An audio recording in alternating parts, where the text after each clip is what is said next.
What's that background? Social networking, loss of humanity. Come aside, man. That's Doctor Who. Is that a Doctor Who face? Yeah, Doctor it's a Who. Doctor Who character. Love it. Whereabouts are you at the moment? So I'm at home in South Head in northwest Auckland. Okay, nice. You're going to be up our way soon. I'm in Brisbane. Yeah, I'm looking forward to Yeah, man. Now, look, I had to reschedule our interview because I had gastro. What gives you the shits these days? it. uh, what gives me the shits these days? I think just impatient people, basically. Mm. I spend a lot of time cruising around. People that aren't polite, maybe like a David Byrne, but a psycho killer. I hate people when they're not polite. This is very true. Manners cost. What is that Kingsman thing? Manners make it the man. It's very true. Yeah, it's easy to be nice, right? It's nice to be nice. Look, and it takes so very little effort. Like, oh dear, people are idiots. No, mate, the press kit described the Out of My Head vinyl as tasty. With that in mind, what are some of your favorite records to eat? uh, anything by Deep Purple. Nice, nice, Mm. strong choice. Well, when you were growing up, man, what were some of the albums that just totally blew your mind? I think the first album I bought with my own money was Twisted Sister Stay Hungry. Um, that was pretty cool. Bat Out of Hell. I remember finding that in my parents' record collection. And that album, I love that album, and that album cover made me feel sort of uncomfortable and curious at the same time. Um, and it was awesome because 10-year-old me, I ended up actually opening a show for Meat Loaf at Spark Arena here with another band I was in. So I ended up backstage drinking tequila with Meat Loaf. So 10-year-old me would have found that pretty exciting. Uh, Wow. yeah, stuff like that. Early Stooges records. Someone turned me on to AC/DC at the right time. Um, yeah, What was Meat Loaf like? he was fantastic. He was a Mm. polite man, nice guy. He was struggling with his health at the time, but working really hard to deliver the show. Really gregarious, really open, and interested, curious.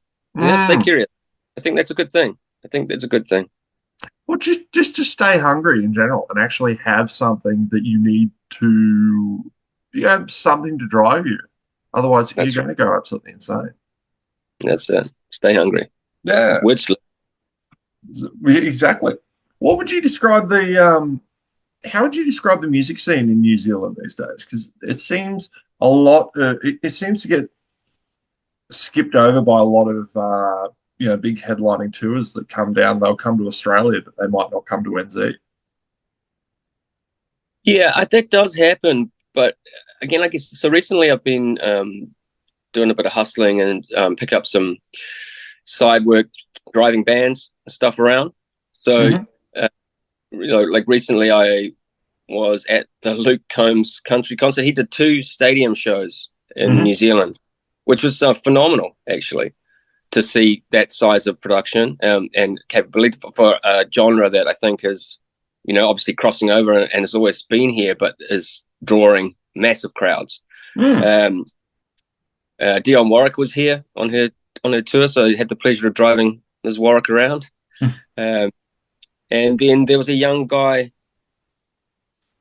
called Benson Boone who I think he had booked into a 1,000 seater venue in Auckland in September, but ended up setting the record for attendance at Spark Arena uh, just the other night. Just blew the place apart. So it's like, I mean, so there's lots of different and variant things coming down here, which I've really enjoyed being a party to, because I kind of am very rock and roller, set in ways from my time to see things through a certain lens. So I think what I'm enjoying at the moment is positivity and good feelings. There's a wholesomeness about all of those three particular shows that I referenced, which I really enjoy to see. The world's a bit of a strange place at the moment, and it's easy to get sort of negative or caught up in it. So outpourings of just pure positivity and connection, I think, is what I like. Yeah, it's a beautiful thing, isn't it, these days, when you can have thousands of people from all walks of life, but you put them all in the same stadium, and for 90 minutes or whatever, everyone's speaking the same language. Everyone Yeah. has, you know, it's, yeah, very, very, very, very important. What, why has it taken so long for Out of My Head to appear on vinyl? Well, I guess that's a good question. It kind of got glossed over at the tail end of when it came out. The vinyl resurgence wasn't really a thing hugely. I know that 620 had a limited run on the first record, a limited run on vinyl, and then at the tail end of Out of My Head, where it got passed over by American record companies and all got a bit sort of lost momentum, you know. So I don't think that at the time there was the impetus to put it on vinyl. No one wanted to pay for it, I guess. You know, but progressively over time, there's been more and more demand from, you know, people that care about the band, and we've had, and since the 620 vinyl reissue went really well, we had people popping up, going, come on, we need to do the second record. So it made sense. So now it's here. Looking at it at a, you know, a macro and a micro level, however you want to answer the question. I mean, what do you think is the state of rock and roll in 2025? Well, I tell you what, there are some really good young bands in Auckland and around the country here. Stuff coming up. There's not that many great guitar bands currently, but I feel like I've seen that happen, ebb and flow. You know, through time. There's some great rockin' bands in Australia, and we're looking forward to connecting up with them. There's great rockin' bands all over the world. I mean, like, rock and roll is a genre that is ubiquitous and, you know, will continue to remain at different stages of whether there's a big spotlight on it commercially or whether there isn't. You know, you're still going to have rock and roll bands. This is something very primal and fundamental about the music as a genre, and I think it's always going to have an appeal to musicians and audiences. That's good. The heart's beating. It's always beating. What do you think is Japan was described as the default spiritual home in the press release, and it's I've spoken to a lot of really, you know, Japan seems to have a really strong rock culture. What do you think? Firstly, how would you describe the D4's relationship with Japan, and secondly, what do you think Japan in general is really grabbed onto rock music?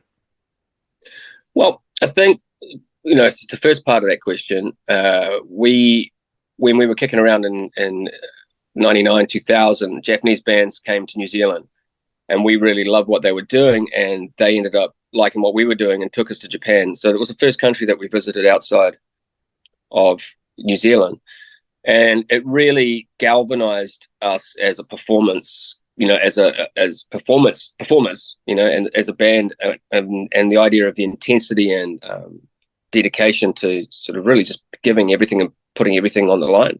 They're very authentic Japanese bands. They don't hold back. And so it gave us a real education in a short period of time. And we ended up going back to Japan many times over the course of the touring phases. So we already loved it, and say it was fundamentally, I think, what changed us and really galvanized us into doing what we could do. And I think, so to the second part of it, there's so many people in Japan, there's so many scenes. I think that they're able to embrace all of it in some way. And as I say, the way they dedicate themselves to it, I think that it always sort of shines quite brightly. You know, for example, there's some great young bands we play with, a band called Yapool. They're really great. There's a great band called the King-Ons. I loved it a lot. You should check them out. Obviously, you've got King Brothers. They're a bit older now, but they're pretty wild. But there's sort of like a band, like, we played at the festival, and there's a band called the Neat Beats, and they like to do 60s R&B sort of stuff. And they had the suits, the haircuts, the guitars were all original 60s stuff, and all their backline was original 60s stuff. So they looked and sounded completely authentic, and the songs they wrote were completely authentic, you know? So that's just sort of, that's how they go about everything. Authenticity. I think Japan gives authenticity and does it really well. I like it. Mate, this has been awesome. Thank you very much for your time today, dude. Yeah, looking forward to the shows. Have an awesome day. Thank you very much. Yeah, can't wait. It's going to be fantastic. No worries, mate. Talk to you soon. Cheers, man.